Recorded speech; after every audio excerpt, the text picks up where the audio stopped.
En ce moment, une vengeance féroce pour Kiev. Le désastre déferle sur la Russie comme une vague.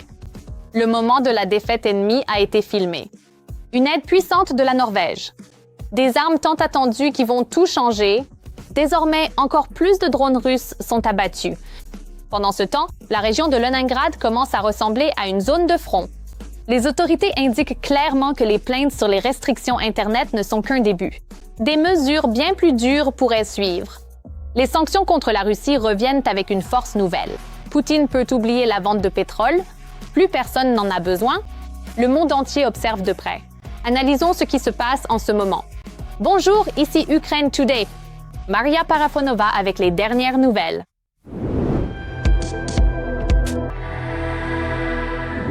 Urgent. L'Ukraine a infligé une revanche brutale aux frappes russes et cette fois, la Russie a reçu le message 5 sur 5. Dans la région de Krasnodar, la nuit s'est transformée en un véritable feu d'artifice, sauf que personne ne fêtait rien. Les habitants ont signalé des explosions incessantes et une défense aérienne opérant, disons, avec une assurance douteuse.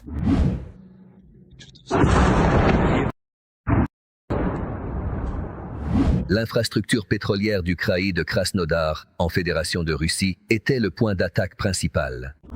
La raffinerie de Tuapse a reçu la visite inamicale d'un essaim de drones extrêmement motivé. Une série de frappes précises et soudain, les réservoirs de pétrole flambaient comme des signaux de feu visibles de l'espace. Les autorités locales n'ont eu d'autre choix que d'admettre l'évidence. Dissimuler un tel niveau de destruction n'est même plus possible. Les vidéos sont partout.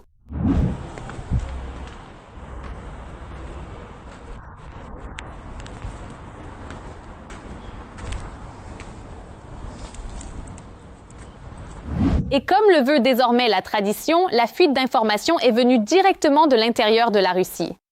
Les chaînes locales ont rapporté une activité intense près du port maritime avec des débris généreusement éparpillés, une pluie inattendue qu'aucune météo n'avait prévue. Le sommeil, semble-t-il, devient un luxe dans toute la Russie. Pendant la nuit, des centaines de rapports ont afflué sur l'activité de la défense aérienne sur Belgorod, Smolensk, Koursk, Briansk et Orel, ainsi que sur les territoires occupés, dont Donetsk, Mélitopol et la Crimée. Crimée. Une attaque massive de drones a été signalée. En conséquence, nous avons enregistré 2 signatures d'incendie anormales associées à un site de stockage de carburant. Au matin, le ministère russe de la Défense a fièrement annoncé 207 drones interceptés, un chiffre impressionnant jusqu'à ce qu'on voit ce qui a quand même touché. Selon Petro Andriushchenko, il s'agit déjà de la 3e vague de frappes à grande échelle en avril. Et voici la tendance. À chaque fois, les drones ukrainiens deviennent plus affûtés, plus rapides et bien plus précis. Pas seulement pour piquer le complexe militaro-industriel véreux, mais pour anéantir l'illusion même de sécurité au plus profond de l'arrière ennemi. À peine un jour plus tôt, un nouveau record a été établi. Une usine pétrochimique au Bakhkortostan, à 1500 km de la frontière ukrainienne, a été détruite. Robert Browdy apporte un autre coup symbolique ciblant des actifs CLSLIS au porteur de bombes Guide S. Le message est simple. La distance n'est plus une garantie de sécurité. Et cette histoire est loin d'être terminée.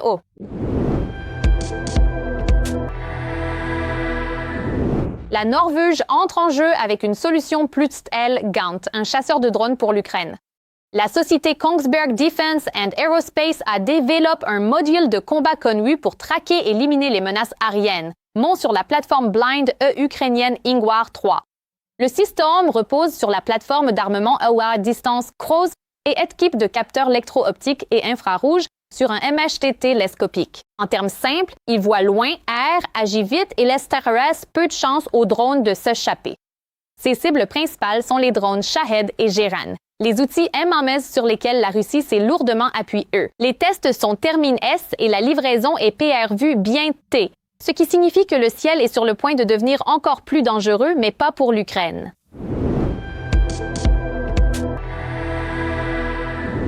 Qu'avez-vous fait pour mériter un Internet stable?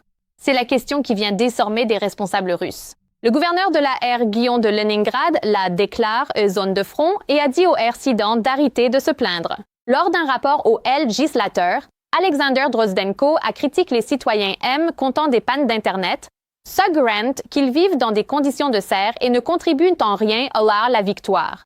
Son conseil? Serrez les dents et soyez reconnaissants que les choses ne soient pas pires. Nous ne vivons pas une époque où la nourriture doit être obtenue par des cartes de rationnement et où les gens luttent pour survivre avec des provisions minimales.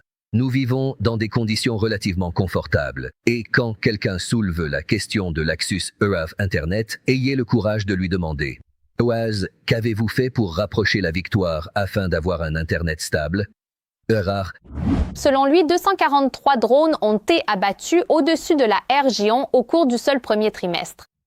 Dans le même temps, les Air Citizens ne sont pas toujours avertis des attaques car apparemment, les autorités espèrent ne pas les déranger. Une curieuse définition de la sécurité publique.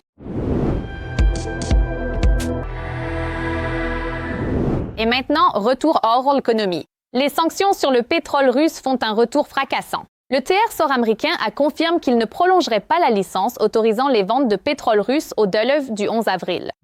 Nous ne renouvellerons pas la licence générale sur le pétrole russe et nous ne renouvellerons pas la licence générale sur le pétrole iranien. Encore une fois, c'était du pétrole qui était sur l'eau avant le 11 mars. C'est exact. Donc tout cela a été utilisé. La stratégie était simple. Autoriser la Russie à couler l'excédent de pétrole stock en mer puis refermer la porte. Désormais, ces stocks sont revenus au niveau d'avant les sanctions, les prix ont open air agi et la marge pour de nouvelles ventes se réduit rapidement. En d'autres termes, le pétrole russe est de moins en moins le bienvenu sur le marché mondial.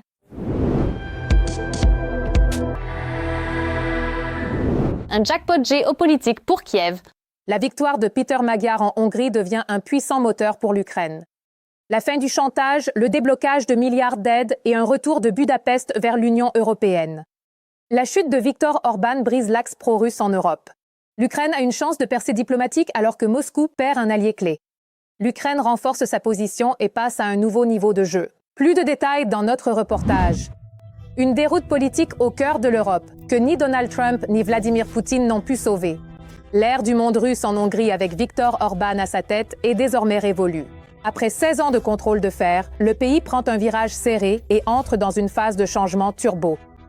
Le parti d'opposition TISA, dirigé par Peter Magyar, est en train de démanteler le système. La participation électorale est à un niveau record, atteignant près de 80%. L'opposition détient désormais une majorité constitutionnelle totale. Peter Magyar est le nouveau Premier ministre de la Hongrie. Le monde entier a ressenti ce séisme politique massif. Nous avons renversé le régime d'Orban, libéré la Hongrie et reconquis notre patrie. Le parti au pouvoir a utilisé toutes les ressources administratives, dépensant des centaines de milliards dans une campagne de mensonges et de haine. Mais aujourd'hui, la vérité a triomphé du mensonge. La machine de pression, de propagande et de rhétorique anti-ukrainienne construite sur plusieurs années s'est effondrée comme un château de cartes sous la pression du peuple exigeant une remise à zéro totale. Une foule inspirée a scandé « Europe, Europe ». Et dans les rues voisines, des slogans ont retenti. Nous sommes les champions. Les Hongrois ont dit oui à l'Europe aujourd'hui. Ils ont dit oui à une Hongrie libre. Budapest entre dans une nouvelle réalité où les anciennes règles ne s'appliquent plus. C'est un coup dur pour tout le camp populiste de droite en Europe et une douche froide pour les acteurs extérieurs, le Kremlin et l'équipe de Trump, qui misaient sur Orban. Désormais, Magyar n'est pas le seul parmi les gagnants. Les dirigeants de l'Union européenne, dont Ursula von der Leyen et Antonio Costa, célèbrent ce triomphe, tout comme les journalistes, les médecins, les jeunes et, écoutez bien, les Ukrainiens.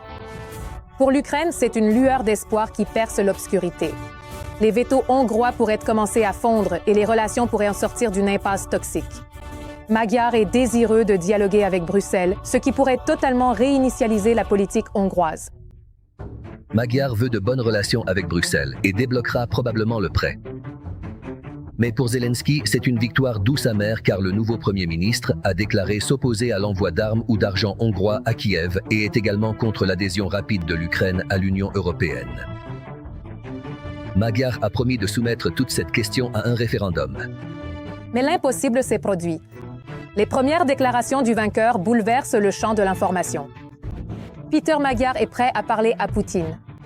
Alors, qu'est-ce que le nouveau Premier ministre de la Hongrie a en tête? Nous devrons nous asseoir à la table des négociations avec le président russe. La position géographique ni de la Russie ni de la Hongrie ne changera. Notre dépendance énergétique vis-à-vis de la Russie subsistera également. Nous mènerons des négociations. Rappelons que pendant des années, Orbán a tenu l'Europe à la gorge, exigeant que le pétrole russe soit acheminé par l'oléoduc Druzhba et bloquant les décisions de l'UE pour l'Ukraine. Et maintenant, la question cruciale. Cette défaite du monde russe va-t-elle déclencher une réaction en chaîne de l'effondrement des forces pro-russes dans toute l'Europe?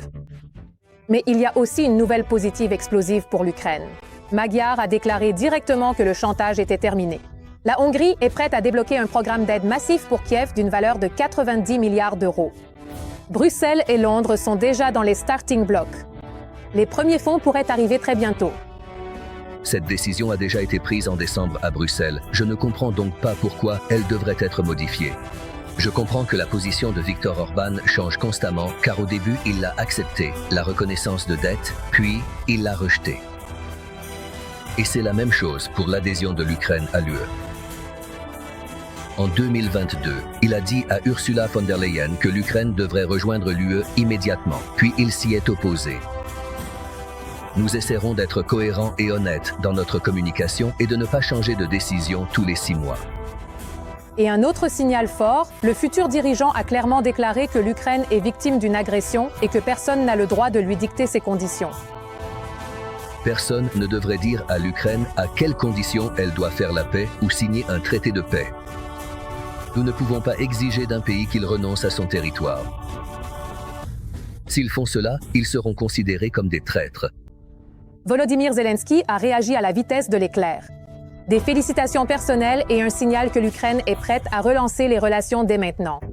Je félicite Peter Magyar et le parti TISA pour cette victoire convaincante. Il est important qu'une approche constructive l'emporte. L'Ukraine a toujours recherché des relations de bon voisinage avec tout le monde en Europe et nous sommes prêts à développer la coopération avec la Hongrie. L'Europe et chaque État européen doivent devenir plus forts et des millions d'Européens aspirent à la coopération et à la stabilité. Nous sommes prêts pour des rencontres et un travail constructif commun au profit des deux nations, ainsi que pour la paix, la sécurité et la stabilité en Europe. Magyar répond instantanément. Il y aura un contact. Une rencontre est inévitable. Nous nous rencontrerons certainement, sinon ailleurs, du moins au Conseil européen. La Hongrie aspire à des relations d'alliance et, si possible, d'amitié avec tous les pays voisins, notamment pour le bien des minorités hongroises vivant à l'étranger. Cela s'applique également à l'Ukraine. Et un dernier coup porté au Kremlin, Magyar qualifie directement la Russie de menace et exige le renforcement de la défense de l'Europe. Budapest ne joue plus au vieux jeu. Si Vladimir Poutine m'appelle, je décrocherai le téléphone. Je ne pense pas que cela arrivera. Je ne l'appellerai pas moi-même.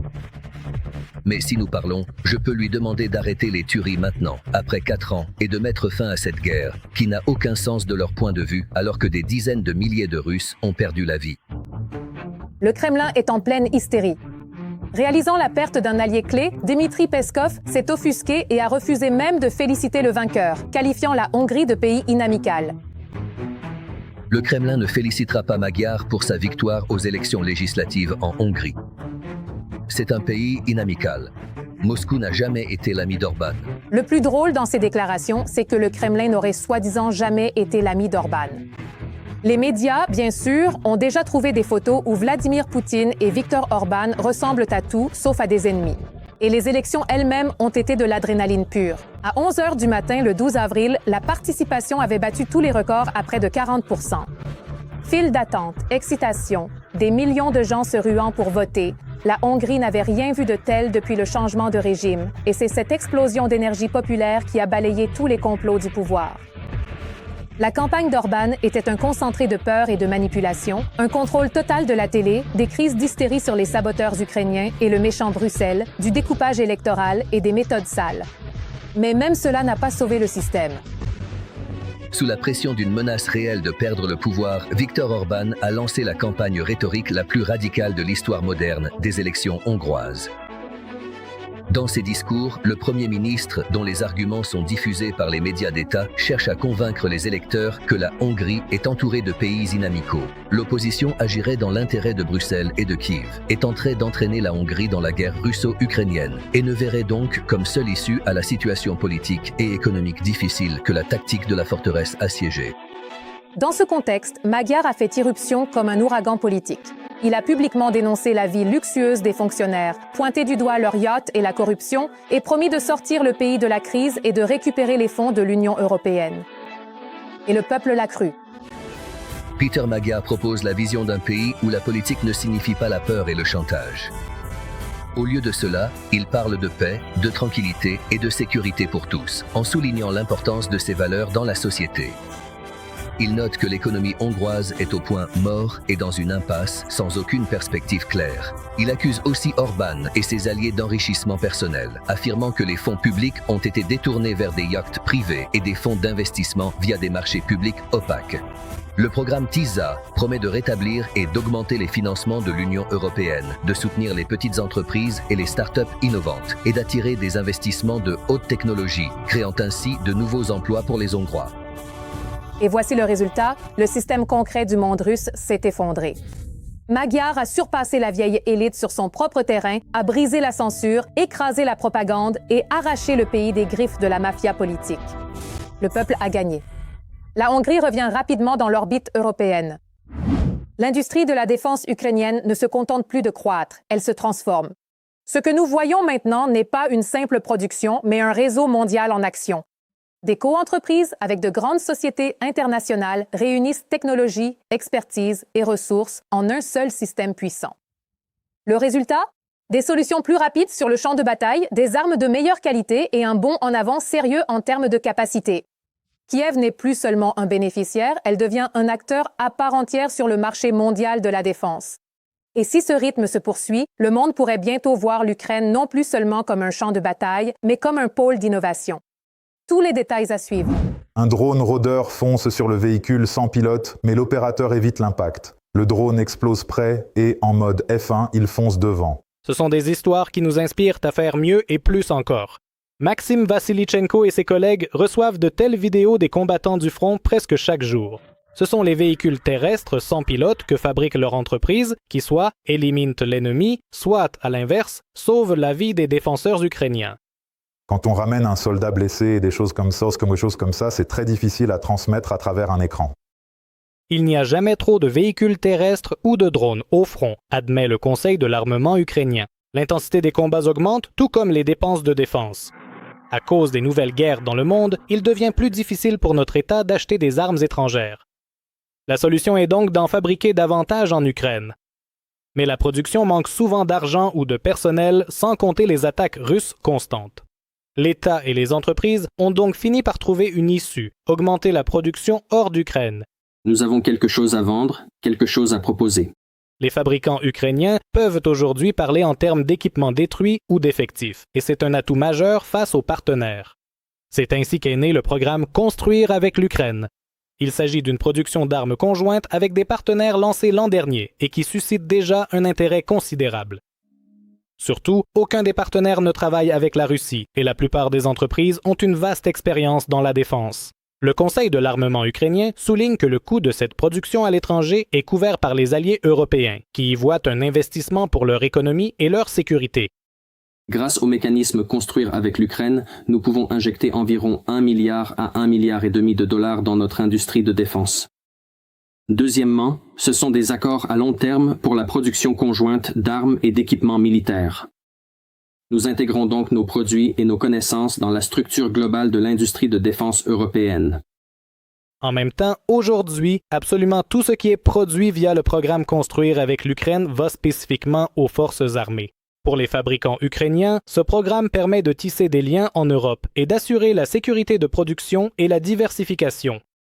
Volodymyr Zinovsky dirige une société qui produira des drones de reconnaissance avec les Allemands et affirme qu'ils ont leurs propres atouts. Chaque appareil doit être calibré spécifiquement, vous savez, en vol, donc le processus de production, dont ce calibrage est une étape, sera bien plus prévisible, car il n'y a pas de raids aériens, ni d'interdiction de vol, etc. On peut clairement planifier son emploi du temps et suivre ce processus de production sans aucun cas de force majeure. Face aux attaques ennemies, nos entreprises de défense ont appris à disperser et camoufler les ateliers, mais les bombardements peuvent causer des retards et le but est de tout livrer au front au plus vite. Nous renforçons notre partenariat pour honorer notre contrat ici, signé avec l'Ukraine, ou accroître nos capacités et les développer à plus grande échelle. Aujourd'hui, il existe déjà 11 accords de production conjointe, selon le Conseil ukrainien des armuriers. La plupart des entreprises finalisent actuellement leur documentation.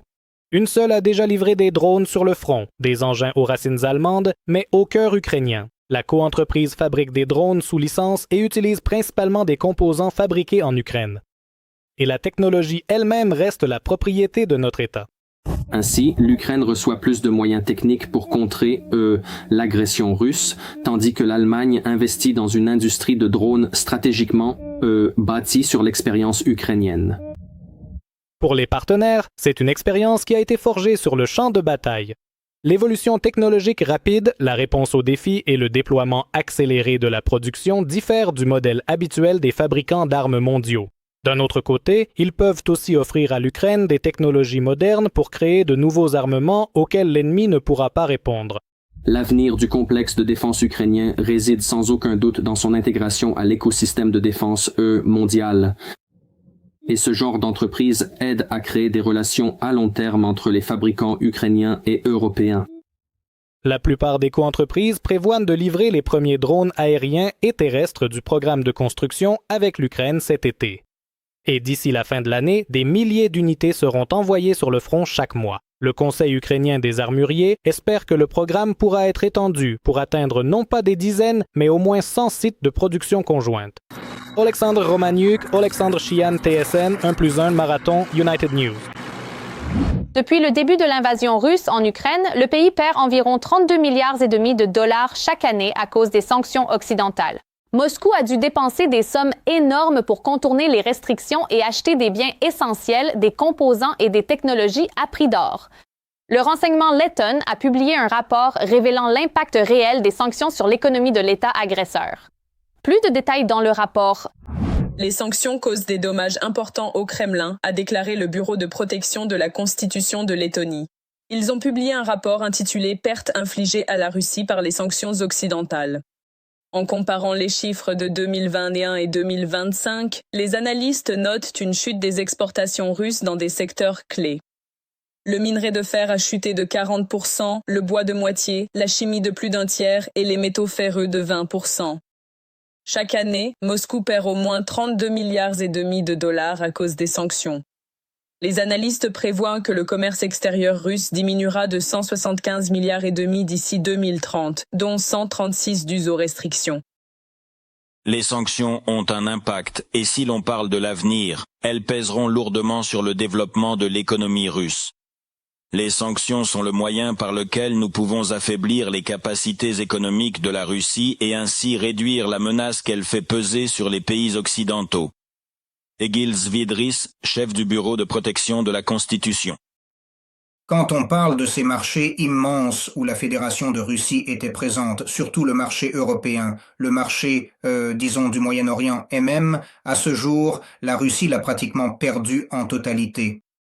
La perte du marché européen due aux restrictions des sanctions est particulièrement significative et douloureuse pour les Russes, car c'est un marché vraiment haut de gamme.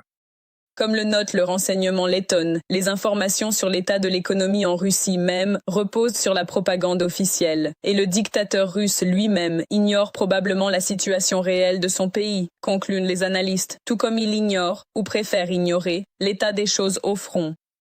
Le porte-parole de Poutine, Peskov, qualifie de positive la dynamique des événements pour l'armée russe. Ainsi, il affirme que Moscou mènera les négociations, je cite, différemment. Mais en réalité, les forces de défense ukrainiennes éliminent systématiquement, mois après mois, plus d'effectifs ennemis que Moscou ne parvient à en mobiliser. Les technologies militaires ukrainiennes se développent rapidement et sont testées directement sur le champ de bataille. Récemment, pour la première fois dans l'histoire de la guerre de la Russie contre l'Ukraine, les forces armées ukrainiennes ont pris une position ennemie uniquement à l'aide de plateformes sans pilote, de systèmes robotiques terrestres et de drones, a rapporté le président ukrainien Volodymyr Zelensky. Des soldats russes se sont rendus. L'opération a été menée sans intervention de l'infanterie et sans perte du côté ukrainien. Les responsables russes ont tenté à plusieurs reprises de propager un faux récit selon lequel le front et la stabilité politique de l'Ukraine seraient sur le point de s'effondrer, cherchant à convaincre l'Occident de capituler devant les exigences russes dont la Russie ne peut assurer la réalisation par des moyens militaires. Les récents succès de l'Ukraine entraînent des conséquences tactiques, opérationnelles et stratégiques sur le champ de bataille qui sapent le récit russe, selon lequel la ligne de front ukrainienne est sur le point de s'effondrer. D'après le rapport de l'Institut pour l'étude de la guerre, depuis le début de la guerre totale contre l'Ukraine, la Russie a perdu 1 313 970 soldats, tués ou blessés. En une seule journée, les forces armées ukrainiennes éliminent plus de 800 militaires russes. Il s'agit de données exclusivement vérifiées. C'est-à-dire que chaque fait est confirmé par vidéo. Mais les pertes colossales au front, la crise économique et démographique ne sont pas des priorités pour le Kremlin. Sa tâche principale est d'assurer la sécurité personnelle du dictateur. Pour protéger Poutine à Valdaï, dans la région de Novgorod, 7 nouvelles tours pour les systèmes de défense aérienne Pantsir ont été récemment construites. Il y en a désormais 27 là-bas. Après avoir déclenché la guerre, il a pris peur et a fait construire plus de 20 Pantsir dans sa résidence de Valdaï pour se protéger des drones, des missiles ou de tout ce qu'il imagine être là-bas. Donc tout va bien dans ce paradigme, n'est-ce pas? Dans ce point de vue, dans cet univers où un vieux type, excusez-moi, déclenche une guerre, tue des gens et puis prend peur. Alors c'est juste un lâche qui a peur d'être tué. Poutine, selon le renseignement letton, n'est pas prêt à changer le cap agressif de la politique étrangère russe. La seule option est d'accroître la pression sur l'agresseur. Le chancelier allemand en est convaincu. L'Europe discutera des mesures pour adopter le 12e paquet de sanctions contre la Russie, a assuré Friedrich Merz. Il est convaincu que la Russie devrait mettre fin à la guerre contre l'Ukraine, dès que possible, car elle n'a aucune chance de gagner sur le champ de bataille. Karina Loloyan pour la chaîne de télévision Freedom. Que pensez-vous des derniers événements?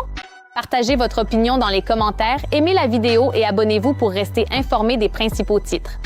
À bientôt!